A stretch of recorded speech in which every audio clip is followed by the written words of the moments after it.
Guess what today's message is about? The flood. The flood. Finally got to the flood. And this, the major event in all the history of the earth, really, as far as physically and not including, of course, Jesus Christ coming to the earth, but in world events, bigger than all the wars of the earth put together. The flood happened. It's real. Very briefly told in the book of Genesis for such a major event, and an event that changed the whole face of the earth and everything about it. In the 600th year of Noah's life, in the second month, on the 17th day of the month, on that day. This gives us very specifically an exact day when it happened. That lets us know that it's a real event in real time and history. It's not a fairy tales kind of begin once upon a time in a land far away, right? This is not that. This gives us the time. When God does that, He's telling you to pay attention. This is the real thing. This isn't a parable. It's the real. That's chapter 7, verse 11. The second part of that verse says this. All the fountains of the great deep burst forth, and the windows of the heavens were opened. All the fountains of the great deep. I'm not sure exactly all of what that means, except it sounds like a lot. The great deep, the oceans. The flood was something that came up. It didn't just come down.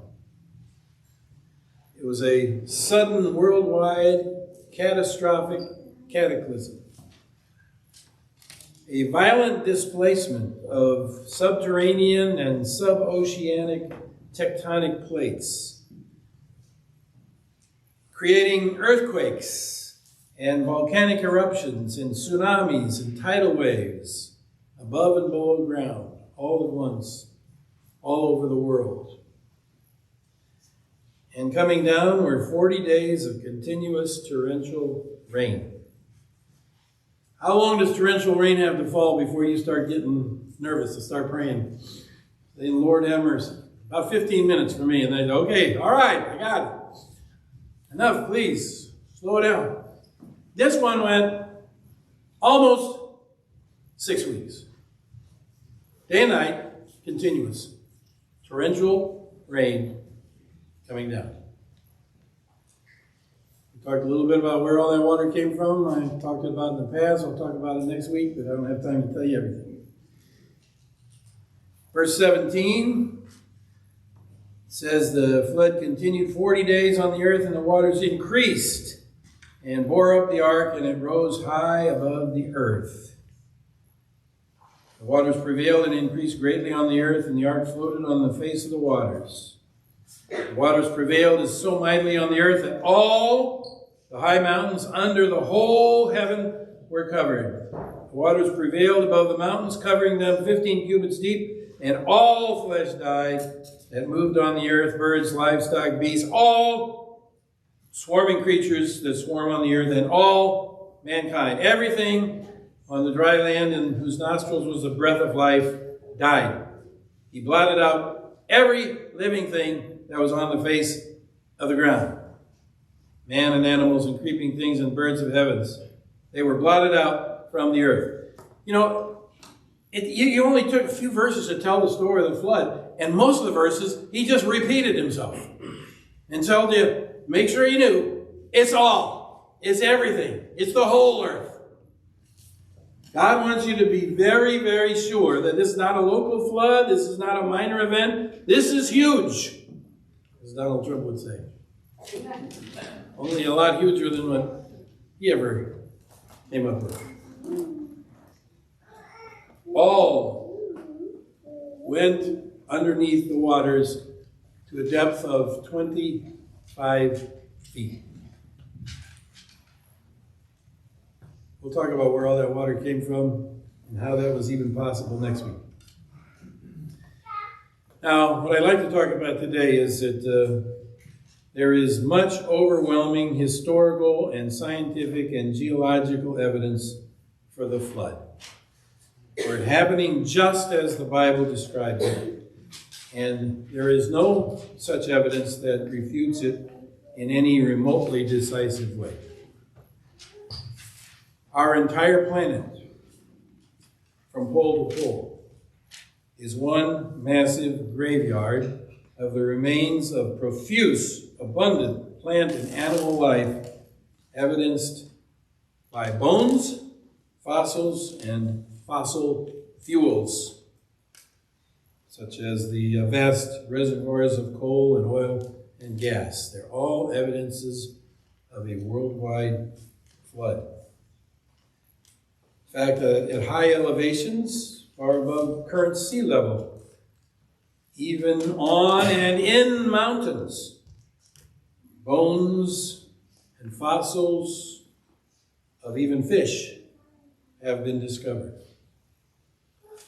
Conglomerations of bones and numerous animal species have been found on the tops or in crevices of mountains. Bones of all kinds of animals that don't ordinarily get along were piled up together in disarray, found on mountain crevices and tops. And indication that they all must have fled together to higher and higher ground. You can imagine the noise, the screaming, the barking, as they went higher and higher, and finally they couldn't go any higher, and the waters kept getting higher, and they were submerged and buried and impacted in mud. And that's how we get fossils. Fossils don't come from animals that just drop dead. Fossils are animals that have to be preserved by a sudden catastrophe which crushes them and preserves their shape, and then as things harden around them and in them, calcifies, hardens, then you have an imprint of an animal. But it's an imprint of an animal that died suddenly. And the only way that that kind of thing happens, basically, is by water and mud. And there are abundant fossils on every continent. There are fossils of flora and fauna, animals and plants that still live today, and of some animals that are now extinct. But there are no indisputable fossils of so-called missing links or transitional creatures that evolution indicates should be found. There simply is no fossil evidence that supports the fable of evolution. Yes, there are fossils of dinosaurs, because they existed at that time too. But they didn't have a sign on them that said millions and millions of years ago. That's what they didn't have. Fossils are found in what we call stratified rock. That is, rock layers that were sometime laid down in the past by movements of water, successive movements of water and earth. And you can see this type of rock whenever you travel on roads that are cut through hills and mountains. You can see the stratified rock. That's mountains that were laid down in water. There's no other explanation for it. And many animals that once thrived in abundance in Arctic regions that today cannot even support animal life, much less the huge animals whose fossils have been found, and even more than fossils, were suddenly killed and preserved intact, and then were frozen and put into cold storage suddenly after the flood, when the environment changed because of the atmosphere changing and perhaps even the earth tilting differently. whatever it was, we know that there were huge plants and animals roaming from pole to pole. And the environment was very, very conducive. Beautiful environment, tropical and subtropical, throughout the planet. The planet that we have today is impoverished. There are deserts, there are mountains, there are places people can't live. The ocean has much, much fewer fish than it had before Noah's day. The animals above the earth are fewer and farther between and smaller. It was much different back then. In northern Siberia, we find prehistoric mammoths. They found them, a variety of the elephant kind, only larger, having been exposed when during a brief summer that they have, rivers cut into the surrounding banks. Their skeletons have been preserved and shown in museums. Northern Siberia over the centuries was littered with the tusks of these and other large creatures which traders hunted and collected and sold. In the interest of time, I will limit myself to reading from one eyewitness account of a Russian surveyor. This comes from 1846. I'm reading from the book The Flood by Alfred Winkle, a retired professor at Concordia Seminary in St. Louis, whom I had the privilege of living with and caring for a couple of years. And in the process of time, just getting to know him, I wrote his biography. His book, The Flood, was first published in 1951, and it is still available from Concordia Publishing House. I found out. I called him this week. Said, "Hey, you still got The Flood?" "Yeah, I want a copy for my congregation." I've got an original hard copy from 1951. I'm getting you a paperback for $22.95. But it's still available. It's still in print. It's a fantastic book. Fantastic read. And then this is the book. It's still also available, not selling nearly as well. This is the book I wrote about his life. The life and times of Alfred Winkle. Now, in this book, though, there are many, many references and quotes of other books. And there is one reference here that's copied from the book The Mammoth and Mammoth Hunting in Northern Siberia. So I said, I'm going to Google this book. So I Googled it, modern man that I am. And I discovered that you can still get a copy of that book. And there's a few available for $500. So in case you're interested, I'll give you the information. But I decided instead to order just the Flood for $22.95. But here's what a Russian explorer says in that book and in this book. Suddenly he's in northern Siberia, in the tundra, where there are no trees, nothing can grow, everything is frozen for 11 months out of the year or so. But they're exploring in the summer weeks. Suddenly a huge black horrible mass bobbed out of the river water. We beheld a colossal elephant's head, armed with mighty tusks, its long trunk waving uncannily in the water, as though seeking something it had lost. Breathless with astonishment, I beheld the monster hardly 12 feet away, with the white of his half-open eyes showing.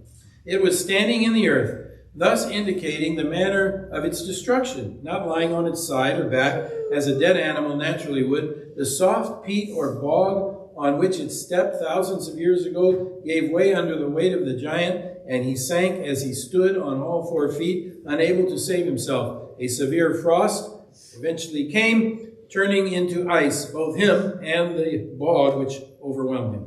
Picture to yourself an elephant with a body covered with thick fur, about 13 feet in height and 15 feet in length, with tusks 8 feet long, thick and curving outward at the ends. The beast was fat and well grown. Death had overwhelmed him in the fullness of his powers. His large, parchment-like naked ears lay turned up over the head. The whole appearance of the great beast was fearfully strange and wild. It had not the shape of our present elephants. It was much bigger and scarier. I could not divest myself of a feeling of fear as I approached the head. The open eyes gave the beast a lifelike aspect, as though at any moment it might stir, struggle to its feet, and bear down upon us with a stentorian roar. The bad smell of the carcass warned us that it was time to save of it what we could. The encroaching river, too, bade us to hasten. First, we hacked off the tusks and sent them aboard our boat. Then the natives tried to hew off the head. But notwithstanding their efforts, this was slow work. As the belly of the brute was cut open, out rolled the intestines, and the stench was so dreadful that I could not avert my nausea and had to turn away. But I had the stomach cut out and dragged aside. It was well filled. The contents were instructive and well preserved. The chief contents were young shoots of fir and pine. A quantity of young fir cones, also in a chewed state, were mixed with the mass. And Dr. Winkle, in his book, concludes, unfortunately, the exploration party was not able to save their interesting and valuable discovery. As stated, the river, which had exposed part of the monster, continued cutting into the banks and with increased effectiveness, and before the workmen were able to extricate him from his grave and cold storage of thousands of years, the river had done the work, and the monster who had rested here through the ages began to move, slipped, sank beneath the water, and disappeared. However, another specimen was secured later and safely transported to St. Petersburg, where it has been on exhibit in the museum ever since. That's St. Petersburg, Russia, not Florida, in case you wanted to go. And but you don't have to go to Russia to find dinosaurs. You go to New York City. Dinosaurs are in museums. The skeletons of them, at least. And they did exist, just not millions of years ago. Another powerful indication of a cataclysmic worldwide flood are the abundant coal and oil deposits found buried throughout the earth. It goes into great detail talking about those things in this book, but they are tellingly labeled fossil fuels. Have you heard of that, fossil fuels? For they are the remains of the vegetation and animal life that was profusely luxuriant all over the globe from pole to pole in the antediluvian world, time before the flood. Dislocation of massive amounts of water-laden earth, buried, pressurized, and converted massive amounts of our planet-wide tropical and subtropical environmental life into what is now present-day abundant sources of energy. By the way, in Pastor's Word tomorrow, if you read that, my daily devotional commentary is available to any in email if you want to subscribe. I have this to say, among a few other things not suitable to say in the sermon. When God sent the flood in Noah's day, the then profuse organic plant and animal life of the entire globe from pole to pole was buried and compacted and converted to vast sources of fossil fuel for future generations. We really didn't start to learn how to use it for energy until the Industrial Revolution, 1760 to 1820. God, in his immense wrath against sinful mankind, couldn't help himself but to simultaneously graciously supply future generations, us, with all the energy needed to greatly improve our standard of living. It has been scientifically estimated, and never contradicted to my knowledge, that there is enough fossil fuel buried in the earth to sustain the planet for hundreds of thousands of years. My mentor, Dr. Winkle, states in his book, The Flood, among myriad other amazing things, that coal mines in Alberta, Canada alone could supply the world with 1 million tons of coal annually for a period of 673,000 years. All we have to do is receive what God has provided. God is good all the time. Even when he destroys, he preserves and provides. Not only Noah, but us. Energy, oil, gas, coal. We ought to receive his blessings with thanksgiving. Use them to take care of ourselves, our families, our neighbors, at home and abroad. All the time. God is good. In the interest of time, I now cite only one other powerful evidence of a worldwide water cataclysm. Virtually every people group or culture of man, ancient and modern, shows in their collective memory a knowledge of the flood, recorded in their religions, legends, literature, or traditions. Many features of the biblical account are reproduced to a larger or lesser extent, more or less accurately. And an analysis of 20 of these flood narratives, which come from the Middle East, Africa, Europe, North and South American natives, China, India, Russia, even Hawaii.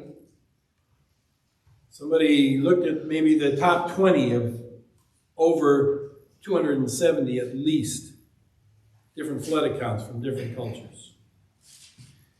And they all have similarities. So 8 of the 20 said the cause was man's evil. 9 said it was a divine judgment. 13 of the 20 cited a favored family who made it safely through. 12 spoke of an ark. 19 of the 20 spoke of destruction by water. 17 cited humans saved. 5 spoke of animals saved. 18 of the 20 called it a universal, worldwide destruction. 6 said the ship landed on a mountain. 5 told of birds being sent out. 7 said the survivors worshipped upon disembarking. 6 said it was explicitly divine favor that spared the survivors.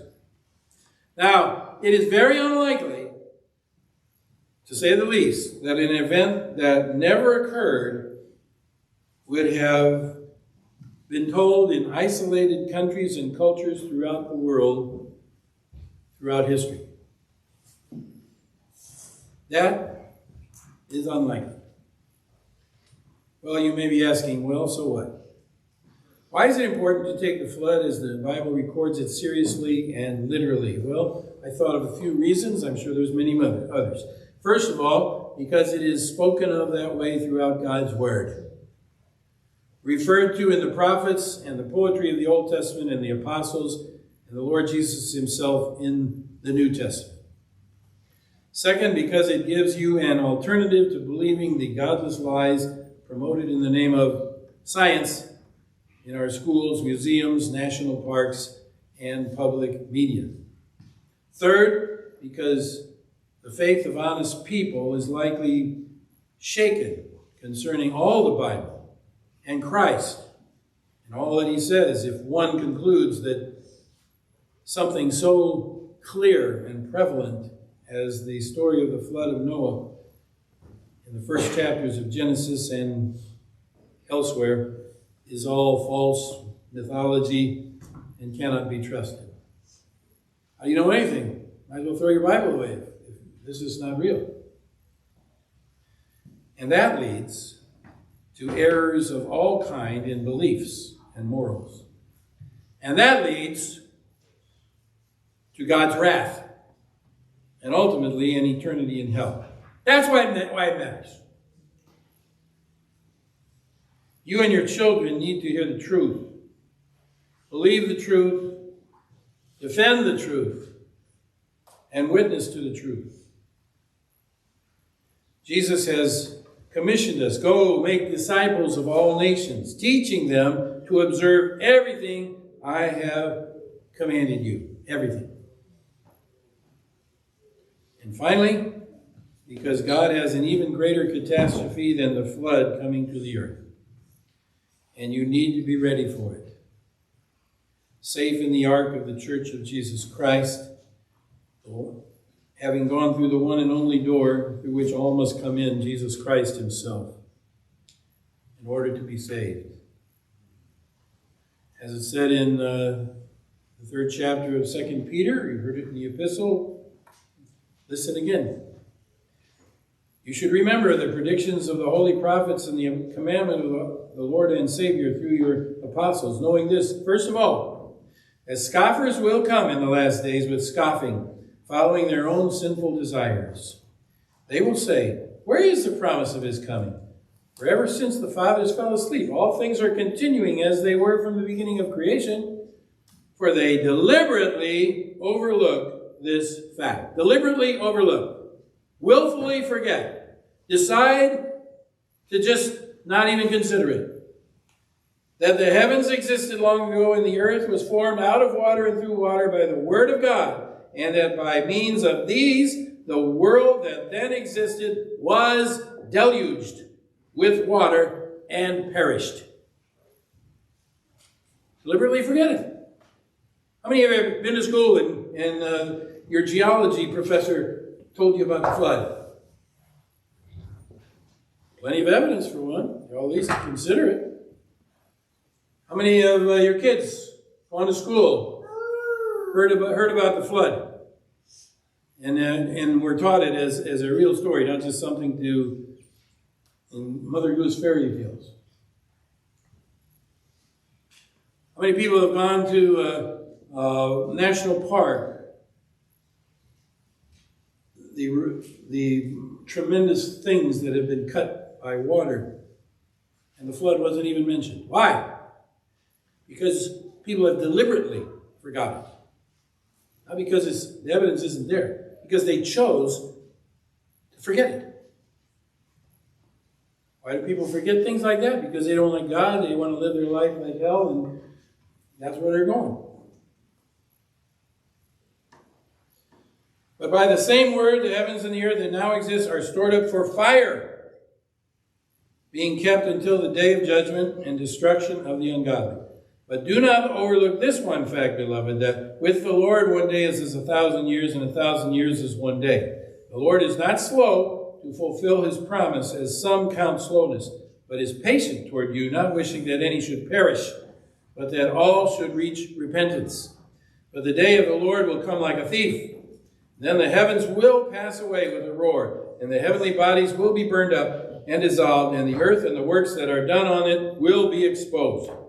Since all these things are thus to be dissolved, what sort of people ought you to be in lives of holiness and godliness, waiting for and hastening the coming of the day of God, because of which the heavens will be set on fire and dissolved, and the heavenly bodies will melt as they burn. But according to his promises, we are waiting for a new heavens and a new earth in which righteousness dwells.